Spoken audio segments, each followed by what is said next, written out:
Hey, I'm Mallory Gwynn, and I'm here with two great guys, Chief Davis of the Fire Department and Chief Smith right here of the Police Department. Guys, thanks for sharing some time with me there. Absolutely. Good morning. Yeah. And here we are in front of the police station, and I noticed that you got nice, shiny vehicles. Well, except for that one. Except for that one. What the heck happened there? Well, man? we're working. This was, in the shop. They don't work that often, get them dirty. We told them to bring it over to the fire station. We'll wash it for them. Nice. Because they have free time. No, I see. Well, very good. Well, listen, what we really want to do today is we want to talk about and just inform people about the bond measure that's coming up. And I think it's in May, right? May 17th. May 17th. And this is 3-476. So I thought we'd take some time and just share some information about that bond measure so the public is educated and they know what they're voting on at that time, right? Right. That'd be good. So if you've ever called 911, you know that that's not your best day ever. And that's the way it is. What you don't know, maybe you don't know, maybe you do know, but behind that call is a whole system of communication that takes place. And really, what we're talking about today is that system. Parts of that system and elements of that system, right? Well, it certainly is the communication part of it, and it's a county-wide issue, but it's actually a statewide issue of concern. Okay. Yeah, and so let's talk about the whys, really. You know, the radio system, which is the big part of it, is something that all emergency systems rely on, and it's not just fire and police, but it's the broader emergency system as well that exists there. But why do we do this? Why are we going to tackle this thing right now?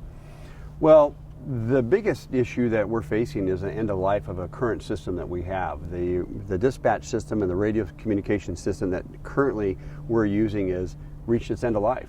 The parts for replacements when things need to be repaired aren't available. And sometimes we're having to look for things on eBay in order to find those types of parts.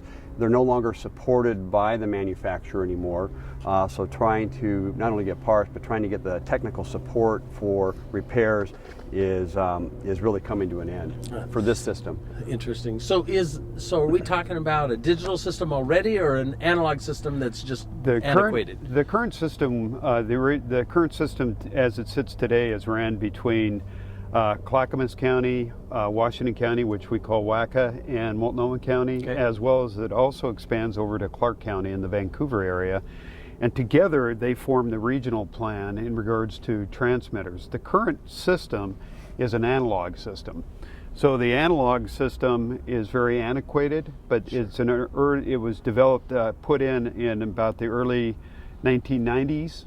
And like Brett talked about, is the parts are no longer, they're literally going to eBay and to Amazon to try to find parts. An example would be firefighters are dispatched, and this is how we receive an alarm. This is a VHF pager. This VHF pager, they no longer have parts for to repair. Not only that, but they can't transmit. We actually have a tower that's out of service right now for VHF, so that we have to actually change our paging system just to alert the public safety people that something is happening, like the volunteer firefighters and the paid firefighters. That's how we receive our alarm. The other current problem that we have is for disasters. The current transmitters sites that we have up are not meant for natural disasters, like an earthquake or a windstorm and things like that. The new system is going to be designed to hopefully withstand. Now, nothing's going to be perfect, but they're designing the system that hopefully will withstand a natural disaster by adding additional sites as well that the current site does not have.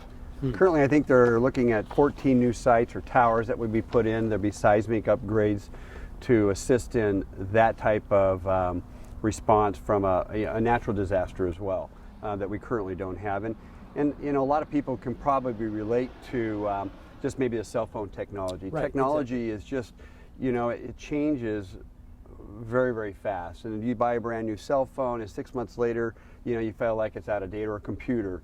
You know, trying to keep up with that pace and technology. You know, we're talking about a system again that's 20 years old, and trying to repair an old cell phone that's 20 years old, you might fix it if you can find the parts. Right. And if you fix it, it's not going to be able to handle the software and all the new advancements in technology that is out there. So the phone isn't going to work the way you really want it to work.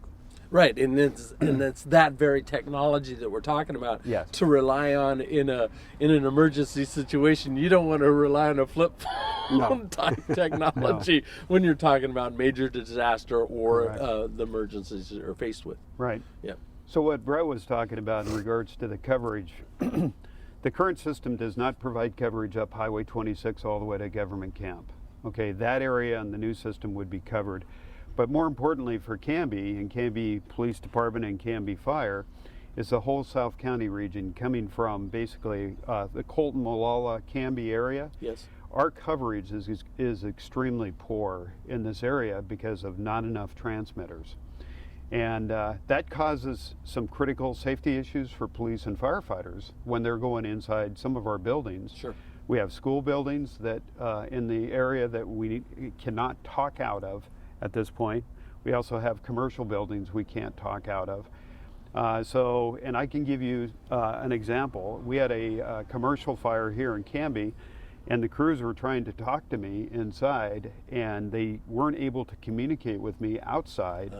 They had to send somebody out, and I had to put them on a simplex frequency so we could talk direct because of no coverage in that particular building. Another example is a house fire that I had in between Molalla and Canby, right on the edge of our district, and I had to position my vehicle to where I could communicate with the dispatch center because I kept getting a busy signal, which means no coverage. And the crews, I had to move again to simplex. That's a big safety issue for firefighters because the dispatch center cannot hear what the firefighters are saying. So if a firefighter gets in trouble and they have to call a mayday for help inside the building, that puts the responsibility back on the incident commander outside to do that. The new system will eliminate that and will provide in-building coverage. But this coverage for the South County is not only Canby, but it expands into all the way to South Clackamas County and into Marion County that both police and fire respond into. Interesting. So and just to real quick too, simplex. Chief Davis was talking about simplex. For those who might hear that term and wonder what that is. So, and we really don't have good radio communication, but if we go to a simplex radio system, we can change our radios, and it's really a line of sight, and it's really effective for the guys that and the people who are working on the ground on a particular incident, but nobody else can hear. So our dispatch isn't able to hear, they're not able to respond to our needs if we have a need because we can't get out. But that's what the simplex would allow us to be able to do, but that's not very effective because it's very short distances that we can work with that.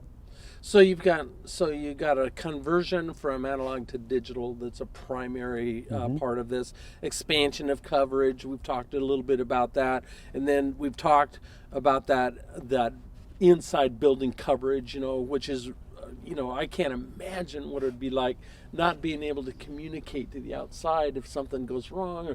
Something's wrong if you're there already. So just having an adequate and a good system to communicate makes a tremendous amount of sense. But also, we've heard so much, especially recently in the last couple of years, about just the earthquake that's coming, right? We know we've been told that.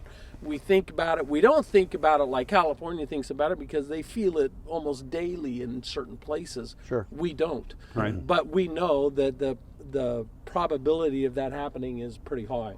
Correct. That's another issue, right? Yeah, it certainly is. They have a prediction for the Northwest, what they think that potential earthquake could be.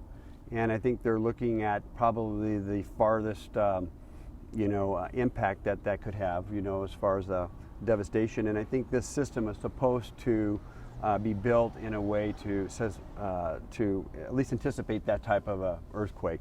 And that's going to be really important as well. And also, in addition to these radio towers and seismic upgrades, there is an additional package. It's not just the towers that give us better communication across uneven terrain in mountainous areas that create dead zones and dead spots where we can't communicate. Right.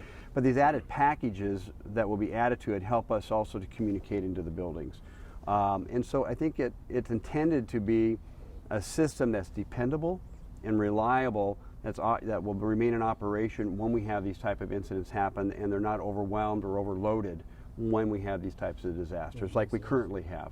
Sometimes where systems just can't handle the number of calls and being able to manage them, and then if you have system failure on top of that, it becomes an inoperable system. Well, it sounds like that the whole measure is a great idea from my perspective as a civilian. But one of the things I often think about is, when you're putting a measure on the ballot, you're collecting money, and where's that money going? And that's a huge thing for people. I think they'd like to know, what's that money and how's it going to affect their own pocketbooks? Yeah, absolutely. Well, the measure is asking for $59 million. The cost to the homeowner has been estimated to be $26 annually, or $2 a month. Okay. And that's based on a $264,000 house, which is the average assessed value house in Clackamas County, and that comes from the assessor at Clackamas County. And so that's how they've determined that cost. So again, it relates to $26 a year, $2 a month for the improvement of the radio system. For a 15 or year less time frame. Okay. For that, right. for the life of that bond. For the right. life of the bond. Okay, but and they will so the have $59 million, and I'm sorry, so it sounds, it's a big price tag, right? I'm right. thinking, but break that down for us. What does that mean? Well, refer to the pie chart that we've developed, and $27 million of the $59 million is going to be going towards the infrastructure. $16 million is going to be to the site improvement that we've been talking about today, is adding the additional site coverage, which is huge. But more importantly, too, is $5 million is going to radio replacement, because some of our current radios, and more specifically the police department's radios, are not compatible with the new system. And our radios at the fire department, some are, some aren't, and some need to be upgraded. But it allows for the radio replacement, which half of the radio replacement, the jurisdiction still has responsibility for half of that cost as well. But that helps out considerably when you're talking about the amount of radios that Canby Police Department has to have replaced, and the upgrades of our radios. And it also provides, more importantly, for the paging system. So these old analog paging systems that we have will go away, and that's how we'll notify our on-duty firefighters as well as our volunteers in the police department. And it's my understanding the new system, there's add-on features that can be applied to it at some point in time later, but one of those would be the application of the smartphones as well with this system. And so we have those already, everybody has them, so there's more compatibility and more user-friendly opportunities in that kind of technology as well in the civilian use or access that we already have for, like, cell phones, for example. Well, one of the things that people talk about, and just conversation and everything when we're looking at this type of money, is there any oversight, to the process? Because that's a huge thing. Again, we're talking about a fairly large lump of money. Yeah. So who's the watchdog here? Well, there will be an accountability component that's part of that bond, and there will be an independent citizens committee that will look at the auditing aspect of that, or the spending of that money, but also that we're moving in the direction that we intended and what we proposed, that's being proposed, I think, to the voters, so that we're moving in a transparent manner that way. So there is that independent citizen committee that will be in place. Fantastic. This isn't just about Canby. This is a wide. This is a widespread. It very much is. It includes Washington County and Clackamas County specifically, but it also ties into the Multnomah County system, as well as the Clark County system. So by doing it on a regional basis, saves the taxpayers quite a bit A lot of of money, money. because if we tried to do that just independently in Clackamas County, we'd have to have a whole, many more sites just to And cover be much more Clackamas expensive County. as well. It'd be much more just expensive. much more expensive. Yeah, just in general. Yeah. Well, listen, this has been a great time, a time of education, and really meant to inform and to bring the issue up so that we can just address it openly. And I just want to thank you guys for taking the time. Well, and thank doing you, this. Mallory. Yeah. We really appreciate it. Yeah, thank you. And listen, I'm ready to go get some food, donuts or barbecue or what. Yeah, it all sounds good. I know. I'm just kidding. You know, by the looks of this stomach, you know I don't need donuts, right? Just kidding. Having fun. Listen, thanks, guys. You're welcome. Appreciate it. Absolutely. All right. Yep.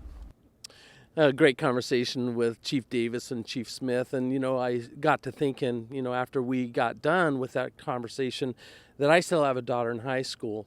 And God forbid that anything would ever happen here in Canby, Oregon, like we've seen across the country. I'd hate for that to happen. But in the case that it did, I would want to make sure that those people working that emergency had great communication, things that worked for them when they needed them on demand. And so I think about that and I think, probably really well spent money. The other thing I got to thinking about, and I think Chief Smith mentioned this, that if we don't take care of this now, it's going to happen. The systems are failing right now, and it's incumbent upon our emergency groups to update, just like any business would update. And so if we postpone this, it isn't postponed for long. They're still going to have to go. They're still going to have to ask for money to get this system done. The benefit of doing it right now is that the cost is spread out, and so it keeps it lower. But if it's a municipality by municipality doing this, fending for themselves, the cost of that just goes up to everybody, including us, the taxpayers. So those are just food for thought. Thank you so much for joining us, and think about this issue. It comes up in May, and you're going to have your chance to voice your opinion on your vote.